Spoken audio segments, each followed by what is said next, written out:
آج کی گفتگو کا جو ٹائٹل ہے وہ ہے ازمز، اور ظاہر ہے ہم سب یہ جانتے ہیں کہ ہماری گفتگو چاہے وہ علمی ہو یا روایتی ہو یا عام بول چال ہو، مختلف ازم کی اصطلاح ہم اپنی گفتگو میں استعمال کرتے ہیں۔ تو کچھ خاص اصطلاحات جو کہ آج کل کے زاویہ نگاہ کو انفارم کرتی ہیں، کچھ اصطلاحات ہیں جس سے مختلف لوگ مختلف مرادیں لیتے ہیں، اور کچھ خاص طرح سے دنیا کو دیکھنے کے انداز ہیں۔ تو اس کے لیے مختلف قسم کے ہم اصطلاحات استعمال کرتے ہیں۔ مثال کے طور پر ایک بڑی کامن اصطلاح ہے سیکولرزم۔ اسی طرح ایک اور اصطلاح ہے جس کو آپ بخوبی جانتے ہیں، ایتھیزم۔ ایک اور بڑی پاپولر گزشتہ 3-4 سالوں سے ہوئی ہے، عام گفتگو کے اندر، عام بیانیہ کے اندر، فیمنزم۔ لبرلزم ایک طویل عرصے سے ہم سنتے آ رہے ہیں، اور پھر گزشتہ کوئی 30-40 سالوں کے اندر، بالخصوص 30 سالوں کے اندر اس بیانیے میں کچھ تبدیلیاں بھی ہوئی ہیں۔ کچھ مزید اصطلاحات نے پرانی اصطلاحات کی جگہ لے لی، جن میں ایک ہے جس کو ہم کہتے ہیں انوائرمنٹلزم۔ اسی طرح ایک اور اصطلاح ہے جسے ہم کہتے ہیں پلورلزم یا ملٹائی کلچرلزم۔ صحیح ہے؟ تو چونکہ یہ اصطلاحات کا ہم استعمال کرتے ہیں، سنتے ہیں، تو ہمارے جو مستقبل میں ریسرچ اسکالرز ہو سکتے ہیں، یا ظاہر ہے جس ادارے میں ہم یہاں پر موجود ہیں، اس کا بیسک پرپزز میں سے ایک بنیادی مقصد یہ ہے کہ ہم نے اپنی فیوچر جنریشن کو اور فیوچر لیڈرز کو ہم نے بلڈ کرنا ہے، اور ان کا تعلق بیسیکلی علم سے ہے، تحقیق سے ہے، مختلف اصطلاحات کا استعمال ان کی روزمرہ کی زبان میں ہونا ناگزیر ہے۔ تو اس کو آپ ایک تعارفی نشست بھی ان معنوں میں سمجھ سکتے ہیں کہ ان اصطلاحات کو تحقیقی میدان میں اور علمی میدان میں ہم کیسے استعمال کرتے ہیں۔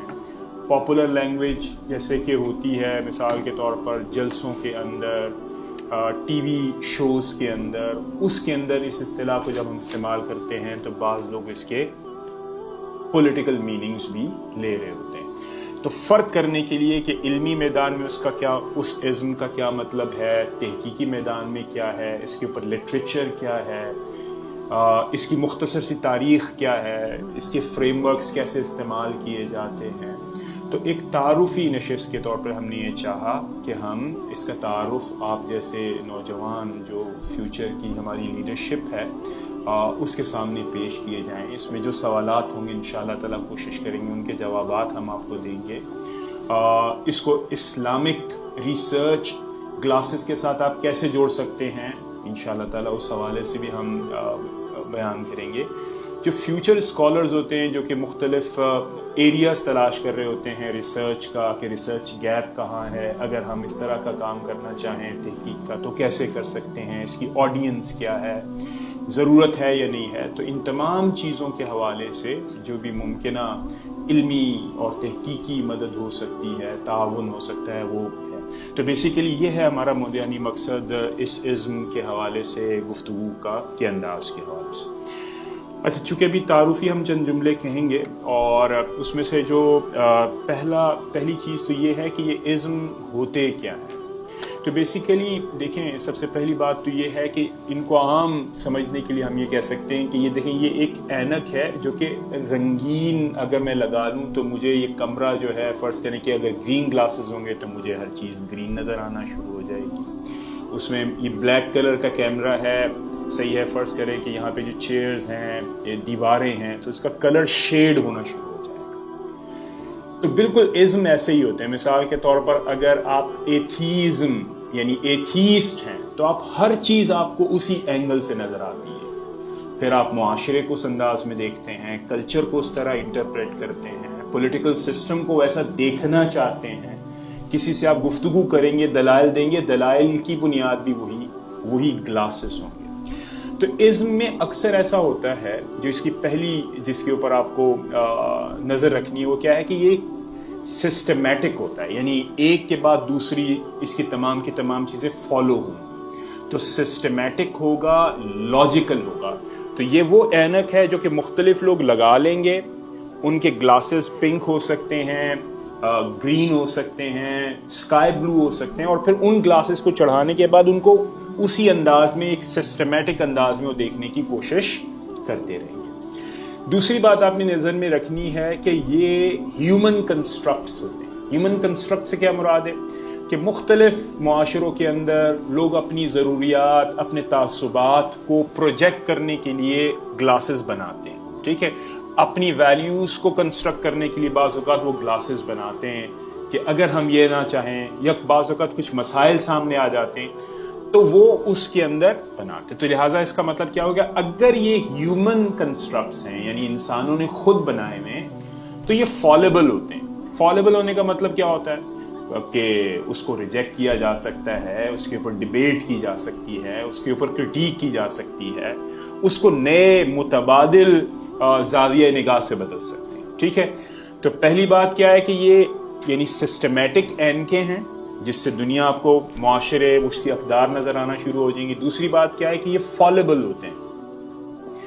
فالبل سے میری مراد کیا ہے کہ کنٹیسٹیبل ہیں، ڈیبیٹیبل ہیں، آپ اس کے اوپر بحث کریں، اس کے اوپر دلائل کا تبادلہ کریں، بدل دیں، یہ بالکل ممکن ہے اور اس میں کوئی علمی دنیا میں کوئی حیرانی والی بات نہیں ہے کہ کیا ہے. ٹھیک ہے، اچھا پھر اس میں یہ بھی ہے کہ بعض اپنے آپ کو کہتے ہیں ہم یونیورسل ہیں یعنی آفاقی ہیں، جیسے کہ مثال کے طور پہ مارکسزم ہے. ٹھیک ہے، تو مارکسزم کی پہلی چیز یہ ہے، یا لبرلزم ہے، وہ یہ کہتا ہے ہم آفاقی ہیں. دنیا کے ہر خطے میں، چاہے وہ جیسے افریقن کوئی ٹرائب ہو یا ناما کا بالکل آئسولیٹڈ، اس کے اندر بھی وہ اپلائی کریں گے، اور یعنی میٹروپولس سٹیز کے اندر بھی جیسے کہ نیو یارک ہے، ملٹیپل چیزیں، وہاں پر بھی یہ ورک کرے گا.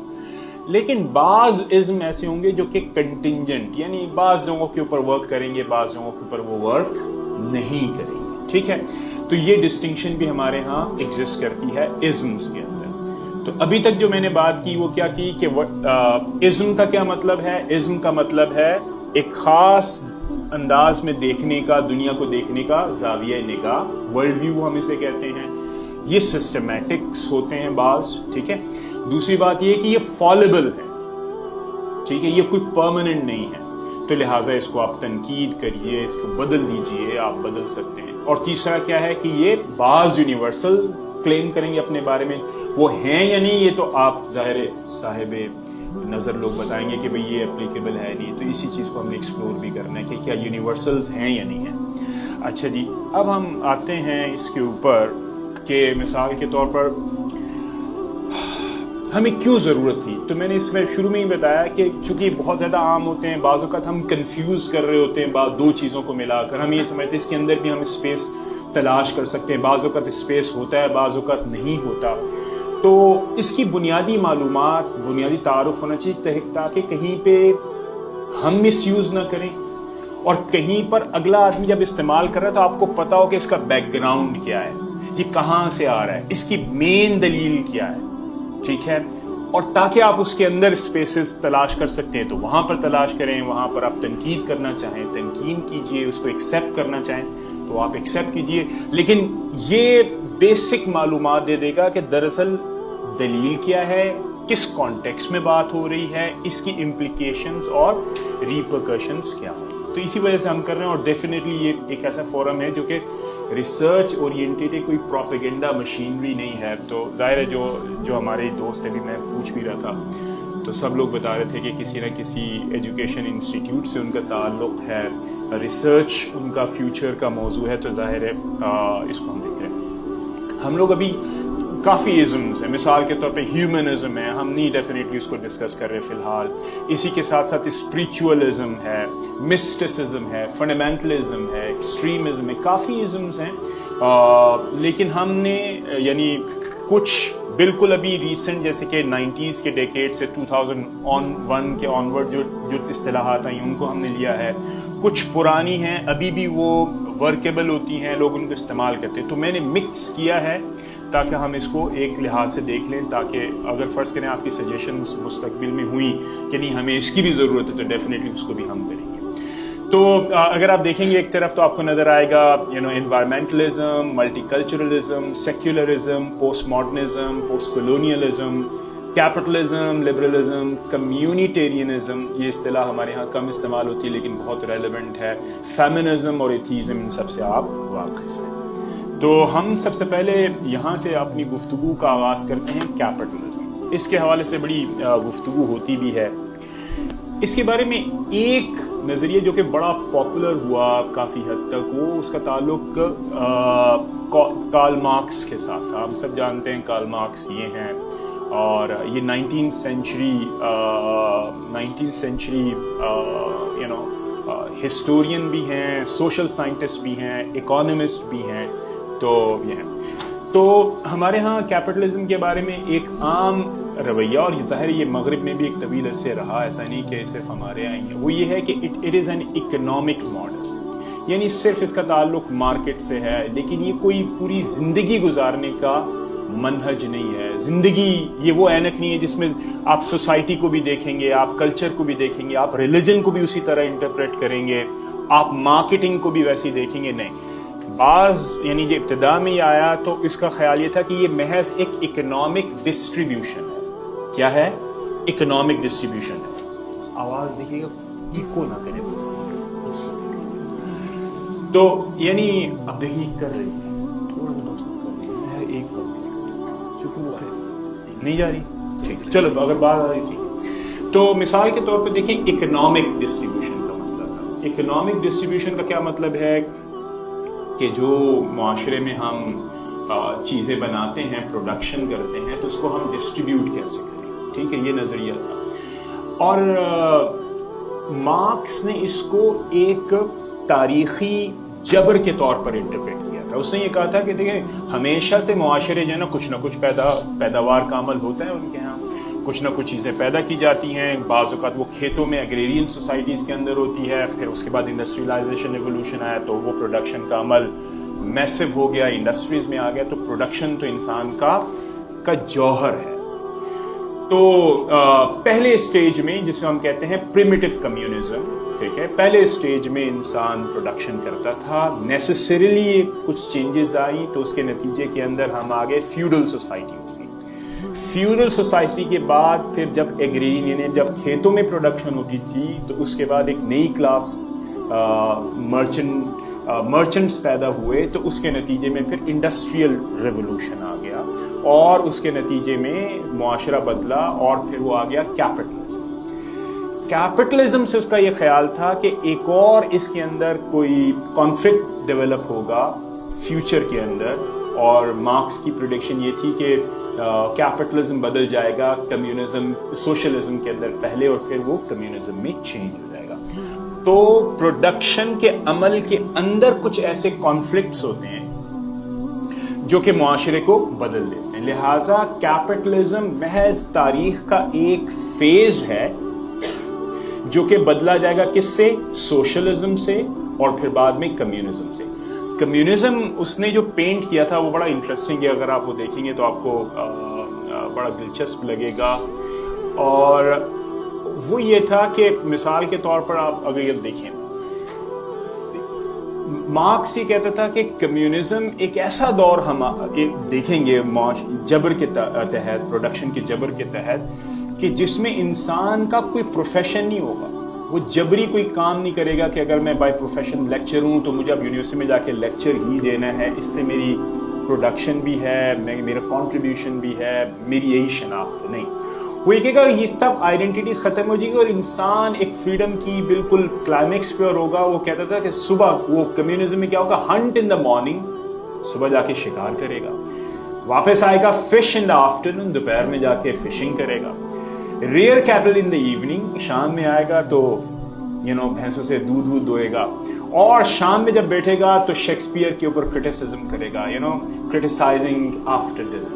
تو اس طرح کی زندگی ہوگی جو کہ آئیڈینٹیٹیز کے اندر نہیں ملی ہوئی ہوگی, پروفیشن سے نہیں جدا ہوا ہوگا, معاشرتی اس کے اوپر معاشی کوئی جبر نہیں ہوگا کہ اس نے اپنے آپ کو ایز فیکٹری ورکر کام کرنا ہے یا ایک فارمر کے طور پر کام کرنا ہے. تو یہ ہے ایک انٹرپریٹیشن جو کہ ہمارے ہاں پاپولر ہوئی. اس کے اوپر ایک تنقید ڈیولپ ہوئی, اور وہ تنقید کیا تھی؟ تنقید یہ تھی کہ کیا واقعات ہم سب جانتے ہیں, جو کہ ایک تنقید بھی آپ سب جانتے ہیں, وہ کیا ہے؟ وہ یہ ہے کہ کیا کیپٹلزم کے بعد سوشلزم آیا تاریخی جبر کے طور پر؟ تو ہم سب کو پتا ہے بھائی نہیں آیا. یہی اس کا بڑا کانٹرڈکشن ہے. تو یہ کانٹرڈکشن ظاہر ہے آپ نے بھی پوائنٹڈ آؤٹ کیا, آپ کو بھی پتہ چلا, اور مغرب چونکہ اس کے اندر وہ رہ رہا تھا, ان کے زاویہ نگاہ بڑے اہم ہیں, ان کے لیے ریلیجن کے طور پر کام کرتے ہیں, دے لیو دیٹ ریالٹی. تو انہوں نے خود کہا کہ مارکس واز رانگ. بلکہ کیا ہوا کہ جس معاشرے کے اندر اب ہم نے رہنا ہے, اب یہ موڈ آف پروڈکشن جو کہ محض ایک اکنامک تھا, اب پورے کا پورا پرویسو ہو گیا ہے پورے معاشرے کے اندر. اب سوسائٹی کیپٹلسٹ سوسائٹی کیا کہلائے گی؟ کیپٹلسٹ سوسائٹی ہوگی, نہ کہ محض اکنامک موڈ آف پروڈکشن. تو دیکھیں پہلے کیا ممکن تھا؟ پہلے ممکن یہ تھا کہ آپ اکنامک طور کے اوپر آپ کیپٹلسٹ ہوں لیکن ریلیجیس بھی ہوں, ٹھیک ہے, آرٹسٹ بھی ہوں یا سیکولر بھی ہوں. لیکن اب آپ کے لیے ممکن نہیں رہا. کیوں؟ کیونکہ معاشرہ مکمل کا مکمل کیپٹلسٹ سوسائٹی بن چکا ہے. اچھا, اب یہ جو کیپٹلسٹ سوسائٹی بنا ہے تو پھر اس کے اندر مختلف لوگ آئے, جن میں ایک میکس ویبر تھے. میکس ویبر نے تو یہاں تک کہا کہ ایون جو پروٹیسٹنٹ کرسچینٹی ہے, جو پروٹیسٹنٹ اس کا ورژن ہے, اس نے ہی کیپٹلزم کی تخلیق کی ہے. تو ریلیجن اور کیپٹلزم مرج بھی ہو گئے, بلکہ ریلیجن نے ہی یعنی کیپٹلزم کی ایک لحاظ سے پروڈکشن کی ہے. پھر اسی کے ساتھ ساتھ پھر یعنی اس میں مزید جو لوگ آئے, ان میں سے ایک تو یعنی پھر یہ ہوا کہ بھئی اس سوسائٹی کی خصوصیات کیا ہیں. تو یہ سوسائٹی بیسیکلی اس کو ہم کہتے ہیں مارکیٹ سوسائٹی, جس میں ہر چیز اس بات سے طے کی جاتی ہے کہ مارکیٹ میں اس کی ورتھ کیا ہے, ٹھیک ہے, بکنے والی ہے, بکنے والی نہیں ہے, ویلیوز کیسی ہونی چاہیے, پروفیشنز اس کے گرد گھومنا شروع ہو گئے. تو بعض لوگوں نے جواہر کی بنیاد پر, ایسنسز کی بنیاد کے اوپر کیپٹلسٹ سوسائٹی کو بتایا کہ کیپٹلسٹ سوسائٹی کیسے سوسائٹی ہوتی ہے؟ ایسی سوسائٹی ہوتی ہے جس میں مارکیٹ پرنسپل رن کرتا ہے. صرف مارکیٹ میں نہیں, معاشرے کے اندر بھی, صرف مارکیٹ میں نہیں, ریلیجن کے اندر بھی. تو ویبر وغیرہ نے اس کے اوپر گفتگو کی ہے. اس کے بعد پھر ایک ابھی جو جس 20th سینچری میں اور 21st سینچری میں جو تبدیلیاں آئیں, ان میں ایک فرینچ تھنکر ہے, کافی لوگ ہیں, لیکن یہ جو ژیل ڈیلوز ہیں, ان کے اوپر تو میرا خود کا PhD ہے. یہ فرینچ ہیں, اور ان کی 2 والیوم کی کم و بیش کوئی 1000 صفحے کی 2 والیومز اگر جمع کیا جائے تو کتاب لکھی کیپٹلزم اینڈ اسکیزوفرینیا. اور یہ جو دونوں والیومز سے کیپٹلزم اینڈ اسکیزوفرینیا, یہ لکھے گئے تھے 70s کے اندر, ٹھیک ہے, اور بڑا اس کا امپیکٹ ہوا. اس میں اس نے پوری کی پورے معاشرے کو یہ بتایا کہ پورے کا پورا معاشرہ کیپٹلسٹ ہے, اور اس نے یہ بتایا کہ یہاں پر اگر کسی نے سروائیو کرنا ہے تو اس کا سروائیول ممکن ہی کیپٹلسٹ سوسائٹی کے اندر ہے. باہر کیا جانا چاہیے, جیسے کہ سمیر امین کے اوپر اس نے کرٹیسزم کیا, جو کہ ایک یعنی افریقن اکانومسٹ ہے. تو اس نے سمیر امین کے اوپر کرٹیسزم کرتے ہوئے یہ کہا کہ سمیر امین کا یہ خیال تھا کہ ہم کیپٹلزم سے باہر جا کر کوئی نئی معاشرت بنا سکتے ہیں, یا اس کے متبادل کوئی معاشرت بنا سکتے ہیں. اس کا خیال یہ تھا کہ اگر آپ کی بیسک ویلیو فریڈم ہے, اگر آپ چاہتے ہیں کہ آپ کے معاشرے کے اندر جبر نہ ہو, ہر ویلیو کے اندر آپ کو فریڈم ایکسرسائز ہوتی ہوئی نظر آئے, freedom of speech, freedom of religion, freedom of culture, association, movement, یہ تمام جو بھی ہم ہیومن رائٹس وغیرہ کے کانٹیکسٹ میں سنتے رہتے ہیں, تو کیپٹلسٹ سوسائٹی انڈسپینسبل ہے. اس کے اپنے تمام معاملات یا مسائل خود بخود آٹومیٹک مشینری کے طریقے سے حل ہو سکتے ہیں, جیسا کہ کیا کیا تھا ایڈم اسمتھ کی, آپ کو تھیوری اگر یاد ہوگا, اس کو کہتے ہیں انویزیبل ہینڈ کی تھیوری. انویزیبل ہینڈ کا مطلب کیا ہے کہ بھائی پروڈیوسرز کو چاہیے کہ اپنی پروڈکشن کرتے رہیں, مارکیٹ میں لاتے رہیں, اور جو کنزیومرز ہوں گے وہ بھی مارکیٹ میں آئیں گے. تو جو دونوں کی ضروریات ہوں گی محسوس کرتے ہوئے ایک دوسرے کے, آٹومیٹک کسی کو اسٹیٹ کو انٹروین کرنے کی ضرورت نہیں ہے, ریلیجن کو درمیان میں انٹروین کرنے کی ضرورت نہیں ہے, کوئی بہت بڑا درمیان میں فلسفی آ جائے, فلاسفر کنگ کو انٹروین کرنے کی ضرورت نہیں ہے.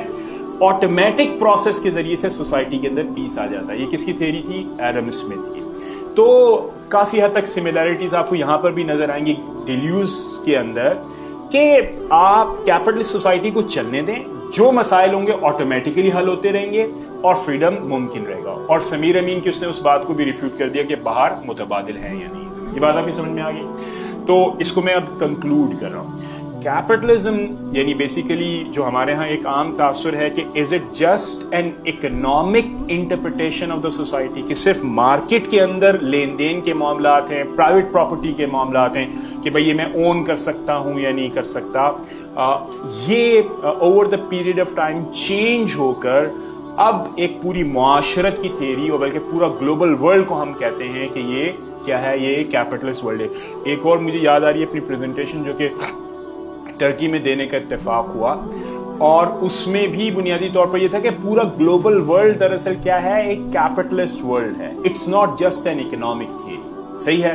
اور کیا اس کے پیرالل آپ باہر جا سکتے ہیں یا نہیں جا سکتے, کون اس کی نمائندگی کر رہا ہے؟ تو نیگری نام کا ایک فلسفر ہے اٹالین, وہ یہ کہتا ہے کہ بیسیکلی امریکہ اس وقت پوری کیپٹلسٹ دنیا کی ریپریزنٹیشن کر رہا ہے. تو وہ آپ اگر نکال کے دیکھیں, اس کی کتاب ہے ایمپائر, ٹھیک ہے. تو ایمپائر سے اس کی مراد کیا تھی, صرف اور صرف امریکہ. تو یہ بتاتا ہے کہ یہ ہے. تو یہ ظاہر 2001 کی کتاب ہے, تو اس کے بعد اب اس کے اوپر بہت سارا کام کیا ہے, ہم نے بھی اس کو کچھ تھوڑی بہت تنقید وغیرہ کی تھی. تو یہ ہے. تو اس طرح کر کے اس وقت کیپٹلسٹ سوسائٹی کو ہم دیکھتے ہیں. اس کے ساتھ جو اصطلاحات استعمال ہوتی ہیں ان میں ایک سوشلزم ہے, جیسا کہ وہ میں نے کمیونزم کو تو بتا دیا آپ کو. سوشلزم کو ہم یہ دیکھتے ہیں کہ مثال کے طور پہ اس کو ایک اور انداز میں آپ دیکھیں. سوشلزم کی ایک ڈیفینیشن تو یہ ہے, اس کو ہم کہتے ہیں یعنی تقسیم کیسے کریں گے آپ ذرائع اور تمام چیزیں. تو سوشلزم یہ کہتا ہے کہ from each according to his ability to each according to his needs. Socialism یہ کہتا ہے کہ دیکھو بھائی, ہمیں معاشرے میں کام کرنا چاہیے اپنی ایبلٹیز کی بنیاد پر, لیکن اس کا ریوارڈ کیسے آئے گا؟ ریوارڈ تقسیم ہونا چاہیے ہماری ضروریات کے مطابق. اچھا سنیے ایک مثال. میں ایک پروفیسر ہوں. اگر میں ایک پروفیسر ہوں تو میں فرض کرو کہ جی 5 لاکھ روپیہ مجھے ایک سیلری ملتی ہے, لیکن میرے ایک بچہ ہے. تو میری ضروریات ظاہر آپ کو پتہ چل گیا, ایک بیوی, ایک بچہ اور ایک والدہ, ٹھیک ہے. تو 4 لوگ ہیں. تو اب مجھے کیسے ان جو 5 لاکھ مجھے مل رہا ہے, مجھے میرے کیسے تقسیم ہونے چاہیے؟ سوشلسٹ یہ کہے گا میاں آپ کی تو ضروریات ہی کم ہے. اب ایک مزدور ہے جو کہ کبھی اس کو امپلائمنٹ ملتی ہے, کبھی نہیں ملتی, کبھی وہ یعنی سامان ایک جگہ سے دوسری جگہ ٹرانسفر کرتا ہے, اور اس کے ہیں 18 بچے, اور ان میں سے 3 کو فرض کریں کہ کوئی بیماری بھی لاحق ہے. اب یہ جو 5 لاکھ ہے نا, یہ تم سے تو ہمیں لے لیں, تم صرف 2 لاکھ میں گزارا کر لوگ, اچھی زندگی گزار. 3 لاکھ اٹھا کر اس کو دے دیے جائے. کیوں؟ اس لیے کہ کنٹریبیوشنز, معاشرے میں کام کیسے کرنا ہے, اپنی محنت, جو آپ کا پروفیشن ہے, جو آپ کی سکلز ہے, اس طرح کام کریں. لیکن جب اس کو واپس معاشرے کے اندر ملے گا انصاف کے لیے اور معاشرے کو ہموار اور متوازن رکھنے کے لیے, تو ضرورت کس بات کی ہے؟ ضرورت اس بات کی ہے کہ اسے ری ڈسٹریبیوٹ کیا جائے.